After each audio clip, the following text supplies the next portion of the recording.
And your brain is the most powerful weapon. I talk about that in one of these chapters. Your brain is the most powerful weapon in the world. Once you put away your phones and your computers and all that shit we have nowadays, yeah, it's great. We're up to date. But your brain is the only thing you have when you're going through depression, when you're going through hard times, when you're going through death, real life shit. You can't Google that shit, man. You're alone. You're alone. You may have a shrink you're going to, you may have a best friend you're going to, but there's 24 hours in the day where you're alone in this brain. And your brain is talking to you in all kinds of ways. And it wants to control you and pull you in these different pockets. If you can't control your own brain and your brain controls you, you're fucked. You got to tell your brain where you want to go and how you want to go and how you want to get there. You got to control it. If not, it's over. It's over. And all of that you learned from your own brain. You didn't Google this shit. No. You didn't buy books. It didn't exist. This shit didn't exist. I couldn't even fucking spell Google back then. This shit didn't exist, man. What existed for me was, okay, man, how am I gonna fucking make this work? And all I knew back then was hard work. The only way anything gets accomplished. That's all I heard back in those days. You gotta work hard. You gotta work hard. I'm not getting I can't get this paragraph. I can't remember what the fuck's in this paragraph to pass this test to get in the military. Read it again. Still not getting it. Read it again. But if you're not getting it, write it out. And that's how I started learning. Okay, well, I gotta write out every fucking thing I do. And then write it out again and write it out again. And guess what happened? I got it. I got it. I can't swim. I'm negative buoyant. Go back again. I can't swim. Go back again. Go back again. Go back again. I got it. I realized if I keep going back and going back and going back until the shit just becomes, your mind will say, fuck, okay, we're gonna figure it out. It'll find a way. Because he is not going to stop. It's not like I'm gonna try one more time. No, it's just like alarm clock goes off, boop, we're going back. I can't read right, we're going back. I gave myself no way out, and my mind realized that. They said, okay, we're gonna adapt and overcome now. So you have to teach your mind this is the new normal, This and is you the better new get norm. with the fucking program. That's right. And as soon as it realizes that you're serious, then it adapts. I'm not playing a game. Right. But if it thinks you're playing a game, it knows. It won't adapt. It like a lot of people say, like when I say trying hard, your mind knows, man. It knows this guy's bullshitting me, man. This guy's lying. There's no truth behind it. When I was in Navy SEAL training, people go, how were you there for 18 months? The program was only 6 months long. You were in 3 hell weeks in 1 year. No one's ever done that. How did you do that? I talk about the new norm. When I lived in a $7 a month place when I was growing up for a short period of time, I loved it. I didn't know any different. That was my norm. Once we moved out of that place, we moved to a $236 a month place. I was like, shit, I never want to go back to that little piece of shit. But if you go back to that $7 a month place and you realize this is where I live, this is all I got. Your mind says, roger that, this is home. So when I was going through Navy SEAL training for 18 months and going back through all the hard parts over and over again, I told myself after the first time, I knew it was gonna be a long journey there. My body was breaking down. It was just how it was going on. I said, you know what, this is my new norm. So my mind said, it's like going to work. Like you go to work, you put your suit and tie on, I go into suffering every day. Every day, suffering, being broken, duct taping my feet up, stress fractures, shin splints, being broken.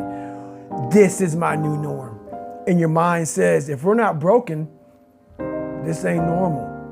We gotta be broken. So then your mind starts to get tougher and tougher and more callous. People go, how did you run on broken feet? Broken shins. My mind knew this is how we operate. We're in Navy SEAL training. This is what we are. I became hell. And that became my new norm. I gave myself no way out. There was nothing outside these walls of hell. Nothing. I love God, but for a short period of time, I became the devil because that was hell. I became the boss, the owner, the CEO of Navy SEAL training. That was my mindset. And that's how you get through things. You put yourself, you immerse yourself in wherever it is, and you become that. You become that and give yourself no way out. What's that like in the moment? Is it hell, or do you get some kind of a weird neutral point where you're just in the moment being this guy, breathing and feeling the pain? What is that like? The scariest thing in the world about that, and I have to always tell you this, man, because people hear my story and think this guy is sadistic. I realize how the brain works. I figured out how the brain works. I'm a scared kid, and that's what gives me so much power. I had no foundation, and I built this off of just researching the mind. The feeling you get is basically invincibility. You realize that you can't do it all the time.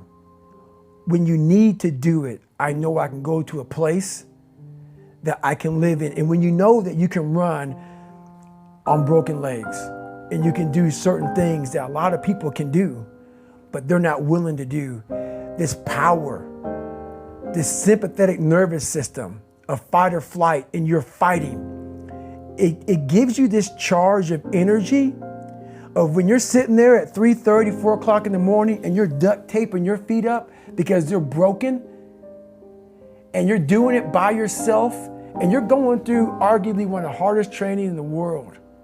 And these guys, most of them are healthy, and you're going through it broken, and you're already at a disadvantage, but you're still there. You can feed into that and tap into that for a lot of power. But if you look at it, well, I'm broken, man. Like, I'm not gonna make it. But if you look at it as, man, I'm broken and I'm still here, and I'm fighting, and I'm gonna find a way to get through this because I have no other place to go. It gives you a lot of power. And it's not rage. You were pretty clear at saying you can't get through that with anger. No. Anger won't get you very far. I thought it would, but what happens is, not just in SEAL training, but in life in general, when things start to suck really, really bad, my brain and a lot of people's brain, they don't go to the people that called you nigger or your dad beating you up. Your brain says, we gotta get the fuck out of here. This is miserable.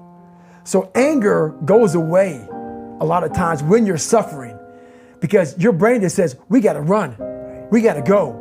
So that anger is not popping up saying, oh, I wanna show them, I wanna show those people. No, there has to be a much deeper, when I say deeper, it has to be down to mineral soil. It has to be down to that nice mineral soil where nothing can burn. You can't burn dirt. So it has to be down that low, that literally is something in you that's at the core of your soul. But you don't find it unless you spend a lot of time with what you want to be in life. I can't give that to you. Right. You can't give it to somebody. When you find your true passion in life, and my passion for me was like, oh, I want to be, I didn't give a fuck about Navy SEALs, Army, I don't give a shit. I want to serve my country. I want to be someone that I'm proud of. You're proud of. That's all that matters for you. I'm proud of. Nobody else matters, right? No, I don't give a shit. I don't give a shit. That I want to look at myself in the mirror because I was so disappointed. That accountability mirror I talk about, I was so disappointed in what I saw every fucking day. I wanted everybody to love David Goggins. And a lot of people did. I didn't love myself. But I knew a lot of us want to find peace first. So people say, man, you always talk about this suffering and pain and shit. I'm at peace right now because I went through that. Right? You don't find peace first. If you do, Merry Christmas. More power to you. More power to you. I found peace on the opposite end of finding myself. And no one really finds themselves without going through trials, tribulations, suffering, accountability. And accountability is suffering. Being accountable every fucking day for doing right for yourself, for the people next to you, it's miserable. It's hard. That is suffering in disguise, right? Suffering. It's miserable. So, even the smallest details. So that's where it comes.